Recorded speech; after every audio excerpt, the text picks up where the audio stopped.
película que habíamos estado esperando, algunos más que otros. Ya tuvimos tiempo de que vieran la película, así que ya no hay spoilers. Bienvenidos, compañeros. Hola, buenas tardes, les saluda Verónica, qué gusto que nos acompañen. ¿Qué tal? Buenas tardes, al micrófono y bienvenidos después de unas bien merecidas vacaciones. Ya vamos a reanudar con una película que a Dani en especial nos había estado diciendo, bueno, pues aquí ya lo vamos a ver poco, pero pues es que necesitábamos esperar a que todo el mundo ya lo hubiera visto, porque efectivamente, pues cómo podíamos privarlos de tanta lloriquea en la película. ¿Lloraron mucho? Algo, sí. ¿Sí? ¿Lloraste, Alan? Sí, claro. Yo soy de los que suele llorar en las películas. Hasta en la de la noche del demonio lloré, entonces imagínate. Caray. Pero De miedo. Sí, claro. Ya estamos en vivo también en Facebook por si quieren seguirnos y hacernos comentarios acerca de la película. ¿Qué tanto lloraron? A ver. Bueno, pues esta película era bastante esperada aquí en México, sobre todo porque pues es la temática del Día de Muertos, una celebración completamente mexicana, la película basada y realizada aquí en México, pero claro, desde el punto de vista de los estudios en Estados Unidos, ¿no? En este caso es Pixar, que para mí retrata muy bien la realidad mexicana. Muchos podrán haber cuestionado que porque un pueblito arenoso y demás, pero yo no me hubiera imaginado la tradición del Día de Muertos en una gran ciudad tampoco, ¿no? O la tradición como tal podría haberse visto, pero de otra manera y no sabría igual. Que también se hizo con la finalidad de que se notara la diferencia, o sea, el primero ver el pueblo y después cuando se ve digamos, cuando están los muertos, hay estructuras, si te fijas hay pirámides, hay muchas luces, entonces también para que fuera muy diferente, que se notara realmente la diferencia entre el pueblo, que era Santa Cecilia, creo que era el nombre del pueblo, y que se notara cómo las estructuras, cómo eran, cómo metieron de muchas estructuras, o sea, fue tanto las pirámides como edificios de época, o sea, muchas metieron, entonces esa fue la finalidad, que se notara entre lo que era el pueblo y lo que era el mundo de los muertos. Yo creo que es una película que, si bien ha impactado en la sociedad mexicana, no ha tenido el impacto que tuvo la última película del 007, recuérdenme el nombre, era Skyfall. A partir de esa película, que aparte viene un gringo y le explican, a ver, no sé si era en inglés en Skyfall, ahí, que los que nos están viendo nos corrijan, pero viene alguien y a él se le ocurre que los mexicanos salíamos a la calle vestidos de calaveras a celebrar el Día de Muertos. Pues a partir de esa película salimos a la calle, nos vestimos como, o sea, se visten como Catrina y entonces marca una diferencia a partir de esa película. La verdad es que yo creo que es muy padre de pronto salir, ver las Catrinas, porque sí había, la tradición de las Catrinas estaba, pero no que saliera la gente, que se pintara la gente como de calavera y saliera. Creo que ese fue un muy buen primer momento para la sociedad mexicana, y después viene Coco para como afianzar esta parte de esa tradición que es mesoamericana, o sea que realmente tiene raíces muy mexicanas. Es interesante, sí, esa parte, porque sí, yo no recuerdo que nunca hubiera habido el desfile de Día de Muertos como se presenta en esta película del 007, y que hace bien. Escuché algunas críticas de políticos mexicanos que hablaban de que cómo nos pintan los estadounidenses, y que quien va a ver esta película y le gusta, pues entonces en realidad no conoce su cultura y no es mexicano.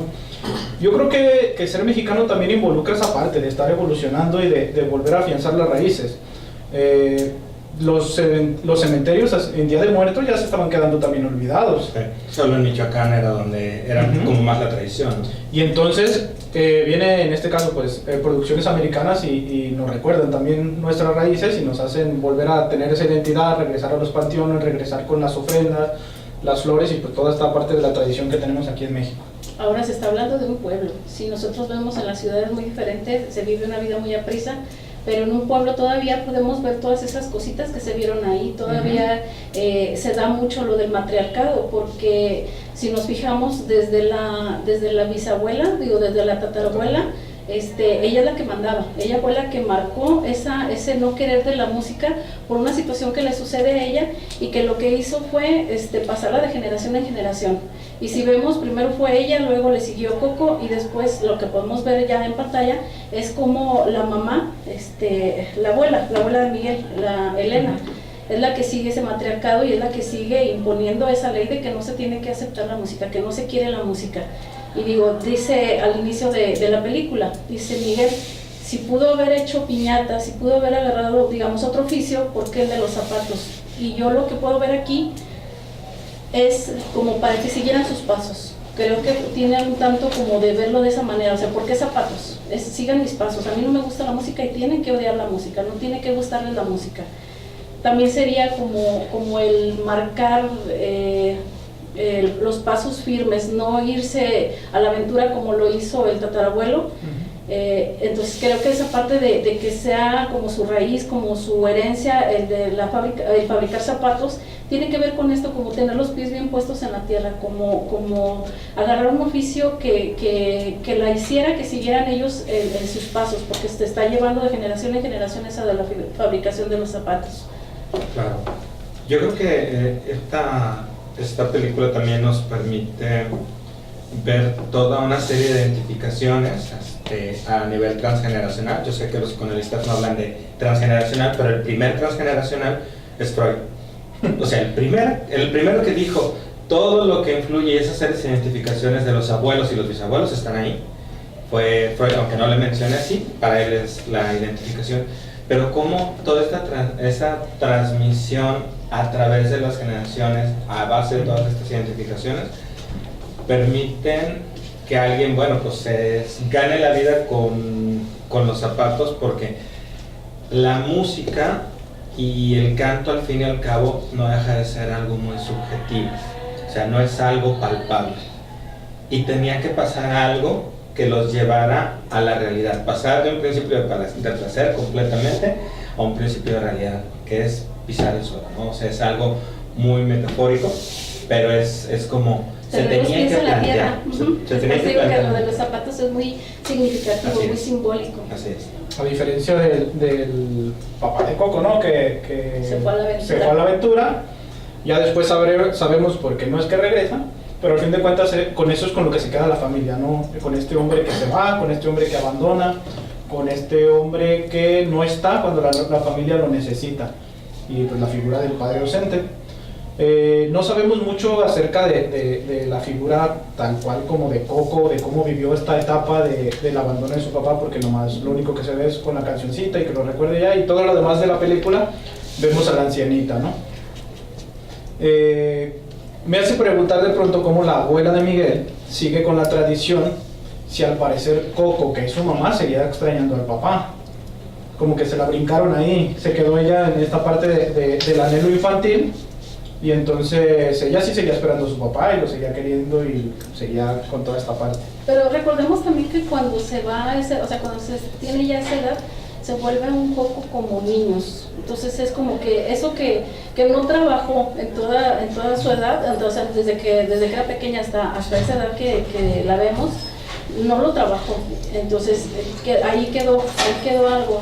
Y si vemos a las personas en esa edad, vuelven a ser como niños, vuelven otra vez como a necesitar esa protección, como necesitar de nuevo todas esas atenciones que se tuvo de niño, y es lo que se ve en ella. Sigue todavía pues muy metida en eso, o sea, no lo pudo superar, nunca hizo nada por cambiarlo. No tenemos que olvidar que mucho del trabajo en psicoanálisis se hace con los muertos vivos. Que era lo que parecía que ella estaba. Así es, ella lo que estaban haciendo es pues esta parte donde la historia de cualquier persona, la biografía y la historia familiar, pues nos habla de los muertos. Y de hecho aquí son los muertos más presentes que nunca. Y en el psicoanálisis, bueno, se reviven muertos, no nada más se reviven muertos, sino etapas finalizadas, situaciones que ya no están.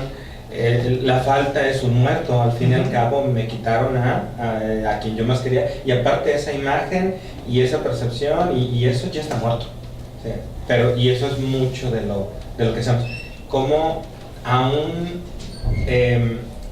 el que está ausente, hay un libro que se llama La presencia de la ausencia. O sea, los ausentes tienen más peso que los presentes. Entonces aquí, como el que se haya ido el abuelo y nadie, o bisabuelo y nadie supiera qué demonios había pasado, había marcado toda la historia de la familia, hasta que de pronto, pues por ahí sale accidentalmente de por qué se había retirado. Creo que lo que podemos ver con Coco es que estuvo siempre en melancolía, ¿no? Porque sí, ahí hubiera podido morir en ella el odio de su madre hacia la música, y sin embargo lo pasó a la hija, a Elena, que es la abuela de Miguel. Ahora, eso que dices de que así vivieron, aquí creo que Miguel fue el que vino a matar a ese niño maravilloso. O sea, todas esas ideas, todas esas cosas que traían, tanto la tatarabuela como la abuela, como la mamá, que de odiar la música. Él, o sea, esperaban de él que fuera también zapatero, porque creo que hasta le dieron el mandil, si no mal no recuerdo. Ya era hora de que comenzara a trabajar en el oficio familiar. Y él rompió con todas esas ideas y todas esas expectativas que pusieron en él. O sea, ya no, él quiso morir al deseo de los padres para nacer a su deseo. Creo que este viaje a la tierra de los muertos, eso nos da a entender. Mantuvo la identificación con el bisabuelo todo el tiempo. Sí. O sea, fue impresionante cómo pasa esta identificación y él se mantiene aún sin saber quién era. Mientras que los que estaban ahí, que eran Coco, o sea, que fue primero Coco, porque Imelda, la tatarabuela, era la que, digamos, sembró esa idea. Entonces hubo identificación por parte hasta de los papás de Miguel. Y querían que así siguiera. En cambio, Miguel llegó a romper esas ilusiones, todas esas expectativas que tenían en él, y murió para los papás todas esas ideas, y nació en su deseo, porque digamos, Coco se quedó con o sea, sus deseos murieron. Se fue su papá y también se fue ella. Estaba ahí de cuerpo presente nada más, pero ella ya estaba muerta. Entonces aquí Miguel fue el que se atrevió a romper con todas estas identificaciones que hubo, porque simplemente los papás de Miguel, ¿por qué seguían o por qué hacían de odiar la música si a ellos no les tocó vivir ese abandono? Simplemente el que es el yerno, pues no. Coco estaba a punto de morir. De hecho, Lacan habla de la muerte. La muerte es cuando muere el deseo. O sea, podía estar ella ahí, pero su deseo de verlo, o sea, el desear la mantenía. Y por eso era lo último, o sea, ese deseo era el que se estaba muriendo. Ese deseo, eso lo dice Aulanier, tomando algo de Lacan, dice, es que la muerte viene cuando muere el deseo, y el estar vivo es el todavía poder desear, ¿no? Y ella aún deseaba ver a ese papá que nunca había regresado. Y Miguel era el único, o al menos en lo que se ve en la película, el único que iba con la abuela, que le platicaba, le hacía la lucha libre, ahí representaba la lucha libre enfrente de ella. Jugaba con ella, literalmente. Cuando al parecer, para los demás miembros de la familia, pues no la toque, no déjenla tranquila, que no haga nada más. Y de esa parte pues se desconecta aún más, ¿no? de la familia, y ahora sí que de la tierra de los vivos, cada vez más. Esta parte en la que mencionas del simbolismo de este viaje al mundo del más allá, pues es súper importante, precisamente porque mata los deseos y mata esa mirada de la madre, que en este caso pues es la tatarabuela, ¿no? Y de lo que se esperaba de él. Miguel, a final de cuentas, reconoce que él quiere su deseo y lo va a cumplir, ¿no? Muere ahora sí que para la familia. Pasa no nomás en las películas, en la vida cotidiana, que porque mi hijo no estudió lo que hemos estudiado todos y ya no se vuelve a hablar en la vida.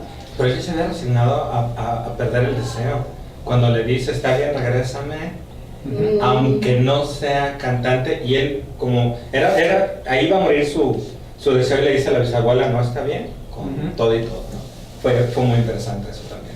Que fue pues bien un engaño, es decir, que me regrese y ya yo lo que haga, yo sabré, porque creo que tenía muy firme lo que quería, y es lo que decimos, lo que esperan los padres. Luego le jalan las patas en la noche. Los ideales, el deseo de estar como muertos en vida, porque hay creo que es Gustav Mahler, un músico que Freud entrevistó en unas vacaciones en Holanda, que habla con él y le dice de la música, y dice que para el viajero, o en el libro escribe Freud que para el viajero la oscuridad le es angustiante, y el hecho de que vaya cantando lo distrae de eso, le baja la angustia, Eso no significa que ya haya luz, no significa que ya no esté oscuro, que no esté solo, pero simplemente baja la angustia. Y si vemos la vida de ellos sin música, o sea, era para como estar muertos. La música que representa alegría, el que estás contento, que estás bien, el que, o sea, te distrae. Y el hecho de que simplemente nada más a un oficio y no tener ese privilegio de poder escuchar la música, era como estar muertos. Que también sería entonces cuestionable esta parte que pasa con Miguel, ¿no? Porque también está accediendo entonces al deseo o al gran otro. A todos le están diciendo a la familia, aunque no sea con palabras, que esa familia está mal, que deberían de estar alegres, que deberían vivir la vida, que deberían de estar escuchando música. Y entonces, si partimos de este punto, cuando Miguel accede a la música y a realizar su deseo, entonces también está cediendo ante el deseo del otro, del gran otro, perdón, al menos en el pueblo, ¿no? Con los mariachis, con toda la alegría que estaban en la plaza, los tours y recorridos guiados para ver a Ernesto de la Cruz, el famoso cantante, ¿no? Entonces, ¿qué tan deseo propio es? Ya lo veíamos con Lacan, el deseo de ser el deseo del otro, ¿no? Claro. Pues recuerda que es un deseo limitado. Nos dicen que tenemos una libertad a desear lo que queramos, pero ya está marcado lo que podemos desear. Es como estar en una caja de cartón, como digo, un pollito y déjalo, si estás libre. Pues sí va a recorrer, pero nada más los 4 lados y hasta ahí. Entonces, realmente así es como vivimos. Pero digamos, somos seres sociales. El hecho de que alrededor de Miguel hubiera música, hubiera todo lo que había y que no le fuera permitido, pues sabemos que lo que se nos prohíbe más lo vamos a buscar. No, y aparte que tuviéramos para cantar, porque bien podría tener el deseo, ¿cuántos no tienen el deseo asesinado, muerto y estrangulado por otros? Porque te pones a cantar y bueno, está peor que un gallo desafinado, ¿no? O sea, por lo menos tuve esa posibilidad, porque aún el deseo, puedes seguir cantando, ahí medio educas la voz, pero hay muchos deseos que aunque esté el deseo, o sea, no se puede cumplir. Hay cosas que las deseas, pues no vas a poder hacerlo. Creo que mucho el viaje es lo que se tiene que disfrutar.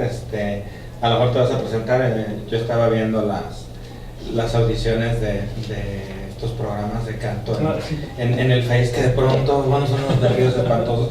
Y dices, ¿quién te dijo? O sea, ¿quién te dijo que sabes cantar? No sabes ni... No mataron al niño maravilloso. No, y lo peor de todo es que mandaron al peor, ¿no? O sea, no nada más al maravilloso, mandaron al peor que se encontraron.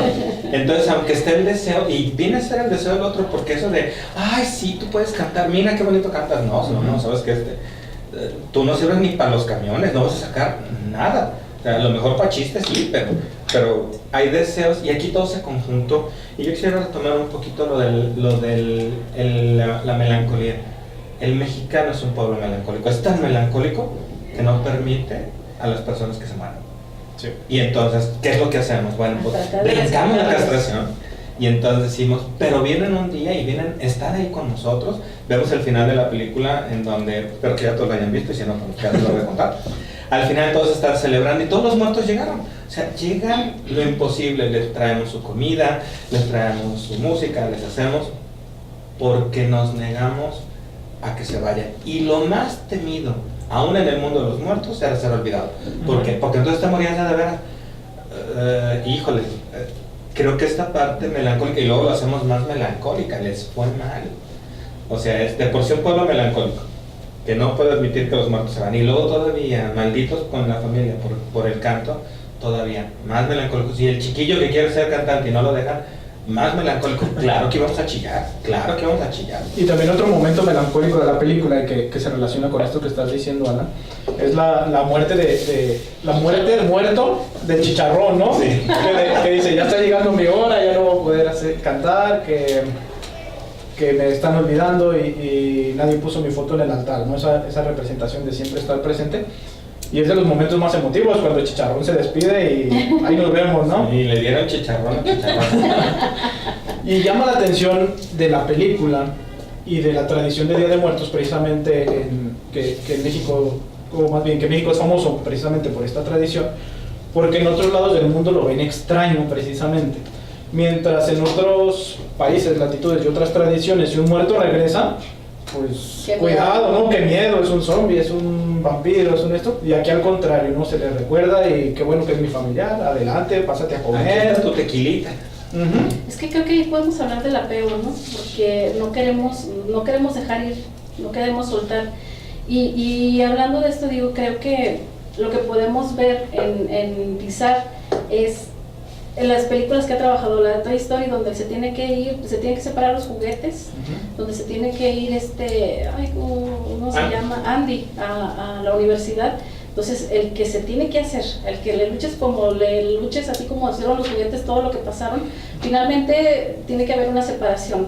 También en la película toca ese tema, en la de Hoop, donde se muere la esposa, sí. La señora Freddy. Sí. Entonces, eso que ande cargando el señor a su casa, pues así le hacemos. También lo podemos ver en esta película que habla de la separación, de que tenemos que aceptar que las personas que se mueren pues están bien, y están o sea, que las podemos ver según eso, seguir viendo. Que hay creo que es en la de Totem y Tabú, en el libro ese, que dice, los del más allá solo vienen acá en nuestros pensamientos. Entonces ahí queda también el que si los estamos recordando, porque hablan ellos de la doble muerte, es morir en el cuerpo y también morir en el corazón de los demás, en el recuerdo de los demás, que por eso va la película, el nombre de la canción que nos identifica esta película de Recuérdame, es porque no se quiere el olvido, porque no queremos olvidar, decimos que los que se mueren no quieren que los olvidemos cuando somos nosotros los que estamos recordándolos todo el tiempo. Pues el remedio es el psicoanálisis, ¿no? Mira, te voy a decir por qué. Por el inconsciente. Sí. O sea, en el inconsciente todos están vivos. Sí. O sea, señores, no se apuren, no van a olvidar a sus muertos, ya los vivieron, ya los recordaron, ya se identificaron. En su inconsciente todos están vivos.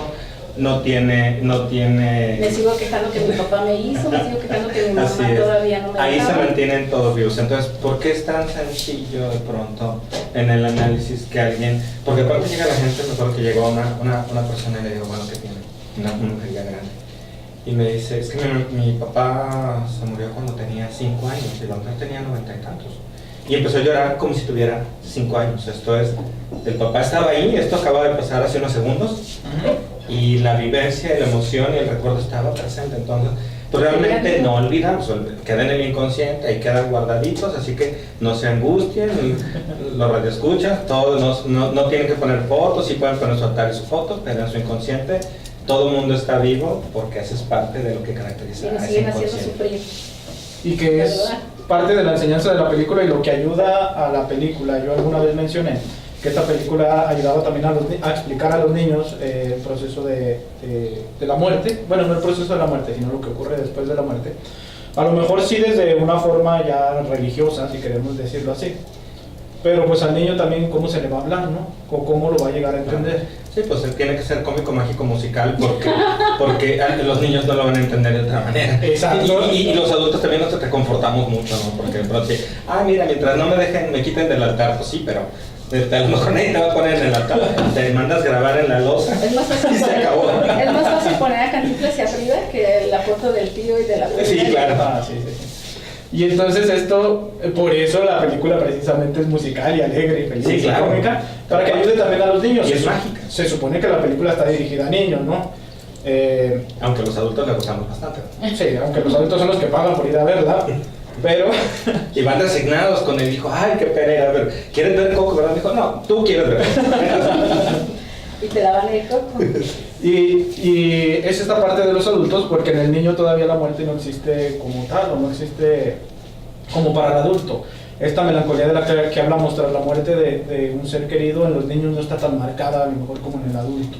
Por eso también la necesidad del adulto de acercarse con dibujos animados, de acercarse con una historia alegre, feliz, a recordar precisamente lo dolorosa que puede ser la muerte. Sí, digo, lo desconocido, lo ominoso, digo, es el miedo, el no saber qué hay en el más allá. Y manejarlo de esa manera, pues creo que es más fácil de entender y es darle esperanza al que se queda. Los que se mueren, pues ya se mueren y ya no le sufren. Yo lo decía, digo, imagínate todo lo que ponen en la película que están pasando por una como tipo terminal o como una... La aduana. Que los estén revisando todavía, que sigan la costurera la que está haciendo los vestidos y digo, y seguir todavía trabajando, pues ¿dónde está el descanso? Y bueno, ya lo había dicho, ya lo habían dicho, ya lo había dicho el doctor. El hecho de todo el mundo y en todas las culturas el hecho de poder permanecer a través de algo que se deje, ¿no? Es como esa trascendencia, porque yo de pronto puedo decir, bueno, los mexicanos, pues nosotros tenemos el ritual, el Día de los Muertos, pero si vamos a otras culturas, también las tumbas, y en algunos lugares que antes era aquí, pero pues ya es muy caro, literalmente les hacen, los lugares donde los entierran son casas. Son casas, literal. Tuve la oportunidad de estar en el Cairo, y de pronto te dicen, vamos a la ciudad donde pues están los vivos, pero conviviendo con los muertos, y lo que pasa es que hacen, literalmente es un cuarto, y la gente humilde, sin dónde vivir, se ha abierto esas tumbas que ya muchas veces están abandonadas, y literalmente estás en un espacio de 4x5. O sea, imagínate el tamaño que tiene, pues se meten las familias ahí, pero todo es un gran cementerio. Y hay muchos lugares en donde dan como la última morada, ¿no? O sea, está como ahí. Claro, que regresen ya es como muy terrorífico para mucha gente. Sin embargo, hace unos días ayer o antier circuló un video donde le están haciendo una entrevista a Guillermo del Toro, donde dice cómo en toda esta parte de lo terrorífico y esta parte de los muertos convive tan armonioso, y también cómo le haces para combinarlo, y dices que soy mexicano. O sea, convive la fantasía con la realidad, conviven los muertos con cosas alegres, con cosas adecuadas, y es nada más por la manera en la que los mexicanos concebimos la vida. Pues acuérdate que también es muy impactante el chocar con la realidad, entonces preferimos inventarnos historias. Voltea pato, ¿no? Sí.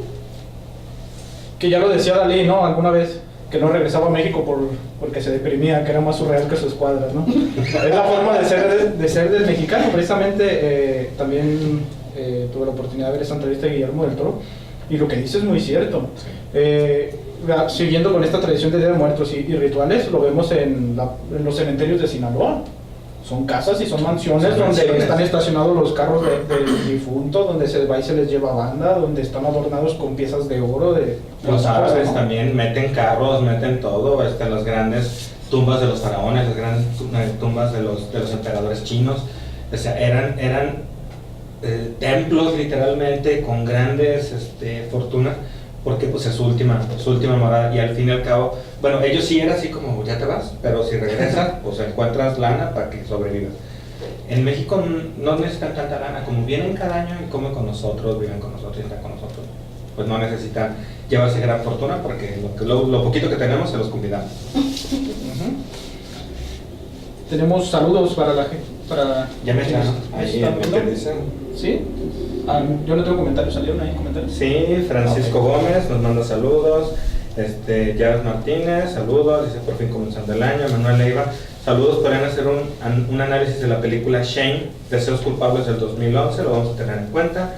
Comandante Amali nos dice, en muchos estados de la República existe la costumbre de ir al cementerio en Día de Muertos. Creo que haya sido influencia de la película Spectre. En el DF es una costumbre muy arraigada. Los secretos familiares se actúan por siguientes generaciones. Miguel actuó el secreto familiar. Sí, cierto, comandanta. El detalle es que nadie se vestía, claro, en una fiesta de Halloween, y te lo digo así, literal, en una fiesta de Halloween, alguien se vestía de muerto, pero que saliera la gente a la calle. A un desfile. A un desfile. De hecho, en esta película de Coco, ya salen pintados como de muertos, pero eso no es una tradición mexicana de tiempo. O sea, ir a los panteones sí, pero pintarse como muerto y salir y vestirte de Catrina o de Catrina, eso viene a partir de la película Spectre. Ya nos dijo que era esa. Nena y Edgar nos están viendo. Jared Martínez, ¿qué pasaría con esas personas que escuchan demasiadas canciones de tipo triste, como Chabela Vargas y demás todo el tiempo? ¿Se trata de melancolía? Sí, definitivo. Te voy a decir qué va a pasar con ellos. Se van a hacer millonarios, porque todos los cantantes en México tienen canciones tristes y son los que más pegan. Chequen, o sea, todos los de Juan Gabriel, si tienen un 10% alegre, se me hacen muchos. Y todas las películas querían, o sea, todas hablan de tristeza. Los mexicanos tenemos esa melancolía y no tan arraigada como los argentinos, que ellos sí, con la milonga, pues van al extremo, casi se desgarran ahí. Sin embargo, los pueblos latinoamericanos, México es un pueblo melancólico. Y Jorge Hernández García, saludos. Ya van 2 años que lo sigo Dice, nos dice, ya van 2 años que lo sigo y ahora ya como pasante de psicología. Felicidades, estamos aprendiendo mucho, gracias por seguirnos. Ok, pues vamos a una pausa musical que le gusta mucho al doctor Alan aquí presente esta canción y continuamos. Estamos de regreso, seguimos hablando de la película de Coco. No sin antes recordarles que esta es una transmisión de la Asociación Mexicana de Salud Psíquica y para anunciarles la apertura del próximo diplomado de psicoanálisis y cine. En nuestras redes sociales van a poder encontrar toda la información. Si tienen algunas dudas o preguntas, también en nuestras redes sociales podemos atenderles con muchísimo gusto. Muy bien, continuamos con Coco. Ahorita estábamos hablando de fuera de micrófonos, de la cultura mexicana también y cómo tenemos el apego con los ancianos y también porque nos pegó mucho a la hora de ver la película. Pues también podemos ver como los abrazos de la abuela, cómo mete al niño así a su pecho y lo aprieta con una fuerza. Creo que todas esas identificaciones que vimos con nuestra cultura fue lo que pegó tanto, lo que gustó tanto. Y volviendo a lo del matriarcado, o sea, lo podemos ver todavía en muchas familias y más así como te decía en pueblos, en ranchos, que todavía se maneja de esa forma. Tanto que lo que yo veo aquí que fueron, o sea, era más importante lo que decía la abuela que lo que dijeran los papás, porque si nos fijamos, los papás de Miguel, ¿sabes sus nombres? No. Creo que no tienen nombre, así como no tenían como que la voluntad, porque creo que aquí va a haber como alienación, se alienaron al deseo de Imelda, la tatarabuela, y así le siguieron. El que llegó a romper, como le dicen los psicólogos, a salir de la zona de confort fue Miguel, porque digo, el pensar cuesta, el pensar por ti mismo, porque lo que ya está pensado, lo que ya está hecho, el seguir simplemente una costumbre de familia, nada más sin preguntar, pues bueno, es bien sencillo, ya está pensado por alguien. Fue la mamá Imelda la que dijo de qué iban a trabajar y así le siguieron. Nadie preguntó o nadie se cuestionó qué más podrían hacer que no fuera hacer zapatos. Y llega Miguel a romper con esta cadena con esta alienación, y empieza a tener problemas. Le pasó todo lo que le pasó por todo lo que tuvo que pasar para conseguir no dejar que se muriera su deseo, aunque tuvo que matar el de los padres en él, pero logró hacer lo que él quería. Sí, creo que también importante mencionar, aunque es una película mexicoamericana, el director es americano, para el guionista es, pues, por lo menos latino, es Adrián Molina. Entonces mínimo debe de conocer las tradiciones mexicanas, tener una muy buena noción, y creo que, bueno, aparte parece que se vinieron muchos años. 6 años para estar investigando. Para ver todo esto de la tradición. Janitzio, que es uno de los lugares también más tradición, pero parece que sí recogieron de muchos lugares. Y entonces también yo creo que en 6 años te logras empapar perfectamente de cómo miramos la muerte, cómo anulamos la muerte. A mí me recuerda mucho un síndrome de Estocolmo, en donde recuerden que en el síndrome de Estocolmo la víctima se identifica con el agresor y entonces se pone de parte del agresor, ¿no? Y eso lo vemos en muchos efectos, ¿no? A lo mejor latinos con grupos de gringos pegándole a otros latinos. Entonces existe como esa falsa idea de que en el momento en que te identificas con el agresor y te pones de su lado, la fantasía es que no te van a agredir. Acá la fantasía es no nos vamos a morir. Al fin y al cabo nos ponemos del lado de la muerte, y si nos ponemos del lado de la muerte, pues nos hacemos amiga, y entonces pues nos vamos a morir y vamos a venir una vez al año, y mientras ponga nuestra foto en el altar, pues no nos van a olvidar. Ten a tus amigos cerca y a tus enemigos más cerca, ¿no? Así es. Entonces, pero no deja de ser una fantasía, igual todos vamos hacia el mismo lugar. Creo que lo que da más miedo es justamente lo ominoso, no sabemos hacia dónde vamos, y para manejar esa angustia preferimos imaginar hacia dónde iríamos. Y como también en este niño está anulado el deseo de todo el mundo sobre el deseo de la bisabuela y la abuela ya representada, y como el que se anima a manifestar su deseo literalmente se muere. O sea, él se murió justamente tuvo que morir por para manifestar su deseo. Ese fue el precio, o sea, murió a que lo vieran a lo mejor como Miguelito, te quiero, Miguelito eres lo máximo, Miguelito vas a hacer esto. Todos los sueños que tenían en él tuvieron que morir para que naciera realmente su deseo. Y también al llevar a cabo su deseo también liberó a la abuelita, a la bisabuela. Era bisabuela, porque la otra era la tatarabuela. La sacó de esta melancolía en la que vivió por toda su vida. Me recuerda también un poquito la posición de Coco, la película de Benjamin Button, La extraña vida de Benjamin Button, en donde también metafóricamente vemos cómo nace un viejito y muere un niño, ¿no? En donde decíamos, bueno, esta parte de cómo las funciones cerebrales y mentales van disminuyendo hasta que prácticamente la abuela se convierte pues, en otro compañero de juego de Miguel. Y que ya al final, cuando regresa Coco junto con sus papás, a mí me encantó la escena de que regresara así, viejita. A lo mejor ya con mucha más movilidad y todo, pero nada de que volvió a sus años mozos con sus papás y todo eso. Porque también te permite ver que de todos modos la vida continúa, sea como sea, la vida va a seguir continuando. Y que también nos habla de no quedarnos atrás. Al final de cuentas la familia sí se queda atrás. Es lo que motiva a prohibir toda esta parte de la música. Y Miguel es el único que ve hacia adelante. Miguel sale de la casa, Miguel le dicen que no vaya a la plaza de mariachis y es el que va a la plaza de los mariachis, platica con el mariachi.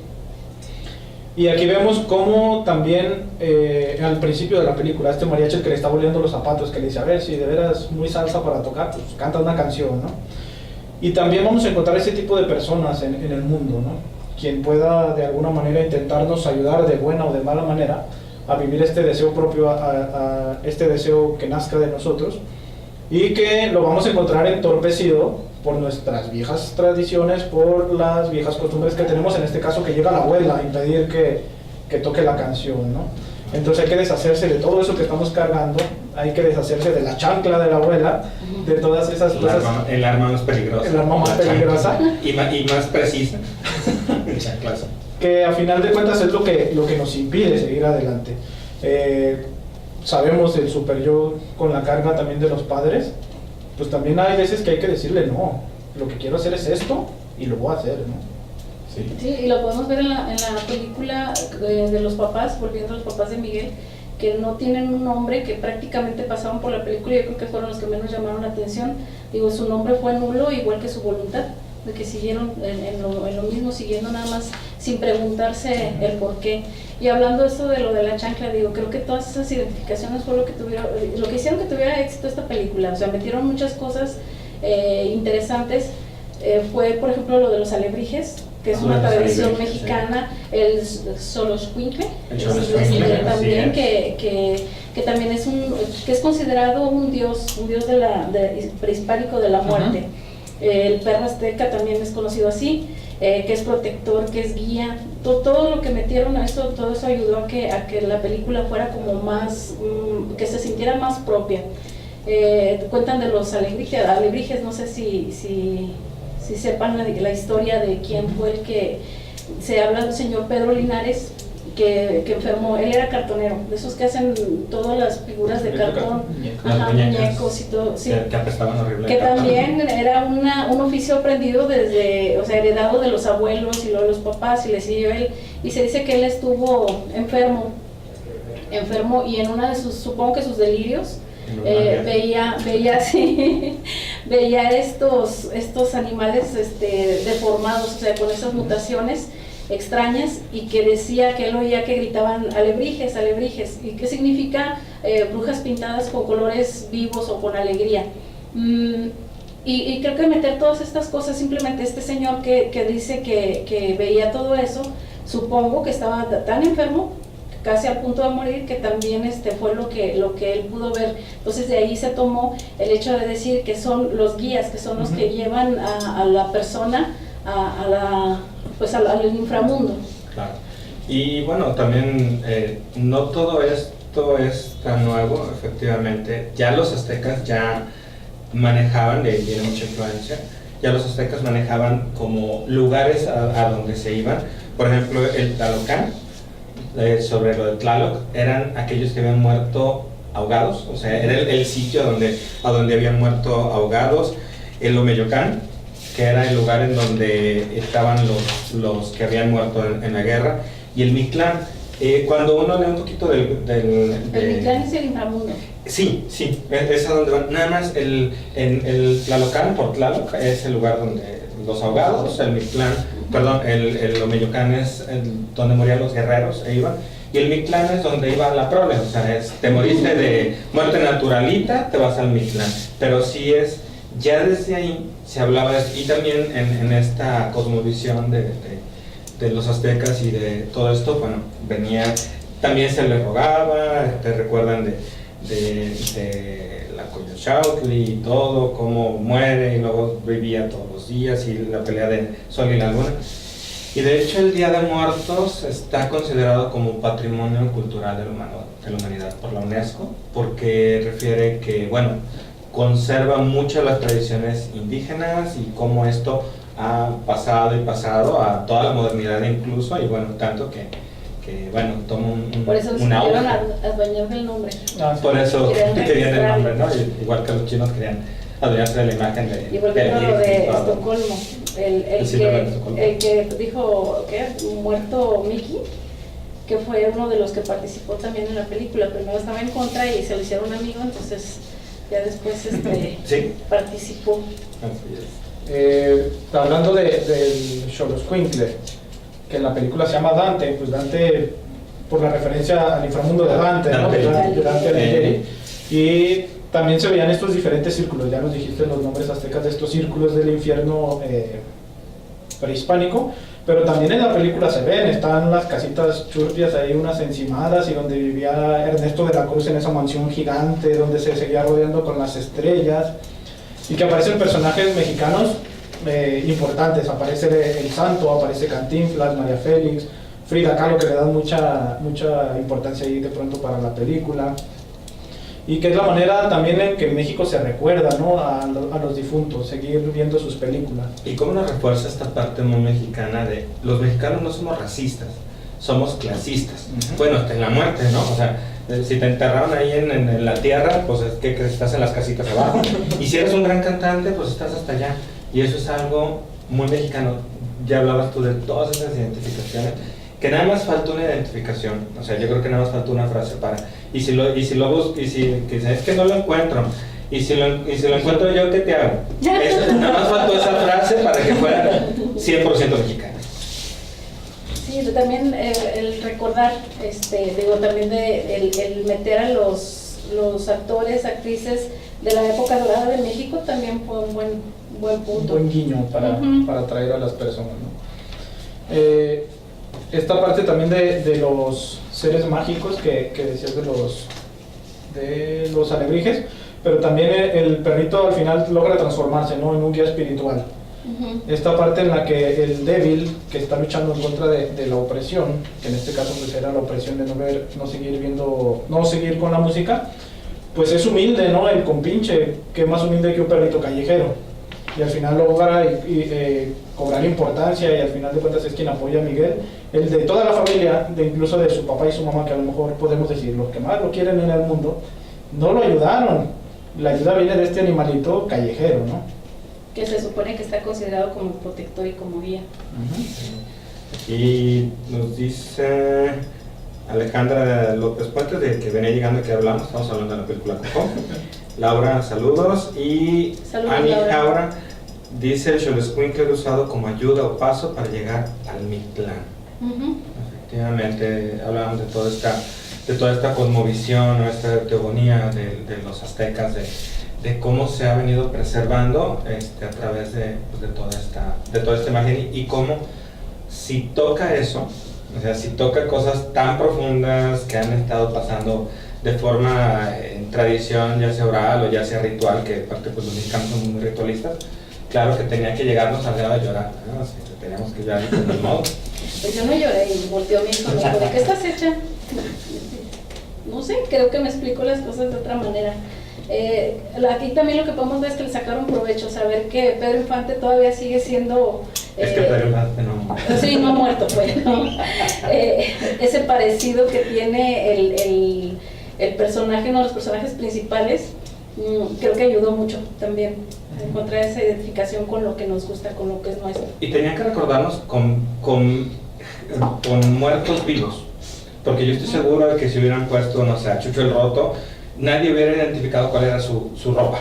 Sí, o sea, tenían que ser todavía muertos que estuvieran muy vivos todavía para los mexicanos. Frida, que de pronto tuvo todo un resurgimiento desde hace unos 20 años para acá, como todo Pedro Infante que no muerto, y todos aquellos que estaban para ti, pues creo. Como representaban también eso sí. de la papaya que sale, que es una de las últimas obras que tuvo Frida. Sí. Y que también sale Diego Rivera, ¿no? También de entre los que están ahí en la pista de Ernesto de la Cruz. Y si se acuerdan, hay una película que hizo Pedro Infante que se llamaba Silvano Cruz. No desearás la mujer de tu prójimo o la oveja negra, donde tiene el papá que es un papá que es muy mujeriego y que todavía lo quiere seguir viendo como si fuera un niño. Y ahí se llama Silvano Cruz. Entonces también esto de utilizar el cruz también creo que fue muy bien pensado. Y la necesidad de Miguel de identificarse con esta figura ausente de su familia, con este padre, tanto así que lo lleva a identificarse con Ernesto de la Cruz y llamarle tatarabuelo o bisabuelo, pues, algo así, ¿no? Tatarabuelo cuando no lo es. Y entonces lo ve que canta, y lo ve que es famoso, y lo ve que es adinerado y demás, y entonces contigo es con quien me identifico, ¿no? Claro. No con esa otra persona que, ¿cómo se llama el personaje? Se me olvidó ahorita, el de Gael García, que sí Héctor, con Héctor, que lo ve desde el principio, y si nos damos cuenta, el diente de oro es el mismo de la guitarra, ¿no? Entonces ya estaba el guiño, este es tu abuelo, pero no, él decide irse por el otro, por el más famoso. Claro. Creo que también esta película nos habla de una parte de la pulsión de muerte. O sea, la pulsión de muerte está muy en los mexicanos. Claro, hay muertes prolongadas, y eso es el alcoholismo y cuántas cosas hay. Pero como también el mexicano, por esta melancolía, aunque es como la muerte del deseo, estar matando el deseo pero lentamente, porque el mexicano tiene que sufrir, porque hay que sufrir para merecer. Eso es lo que está ahí puesto, pero como está esta pulsión de muerte con tantas compulsiones a la repetición, no nada más de la bisabuela, de la abuela, porque la bisabuela, no sé si al fin y al cabo no vimos la vida de Coco, sino nada más el efecto con la abuela, que ella era la representante de todo ese deseo y cómo matar el deseo de todos los demás ante un propio deseo. Y que la identificación fue más fuerte con su tatarabuelo, porque como cuando se repiten ciertas enfermedades, que cuando se enferman, como ¿quién te enfermas? Es una identificación muy inconsciente. Entonces el gusto por la música y todo de querer salir de su casa y no estar ahí anclado a lo que están los demás, lo tuvo Miguel al sentirse más identificado. Pues dices tú ahorita que con Ernesto de la Cruz, pero en realidad era realmente que la música era la pasión de su tatarabuelo, el real, que es Héctor. También con quién se identifica, ¿no? Con el papá, ya bien habíamos dicho que pues, está borrado, entonces ¿qué se puede identificar de él? Pues nada más, aquellos que no hayan visto Coco, que vayan a ver Coco, lo vean, y ya con todo esto que llevan, creo que van a poder ubicar muchas cosas, y si ya no se preocupen. Y si las vieron, pues ya, entienden mejor. Así es. Muchas gracias por haber estado con nosotros. Seguimos en redes sociales, comentarios y todo lo demás, a preguntas, dudas y sugerencias. Ahí mismo podemos contestar. Nos vemos la próxima semana también con otro programa interesante, y muchas gracias por estar con nosotros. Buen fin de semana. Hasta luego.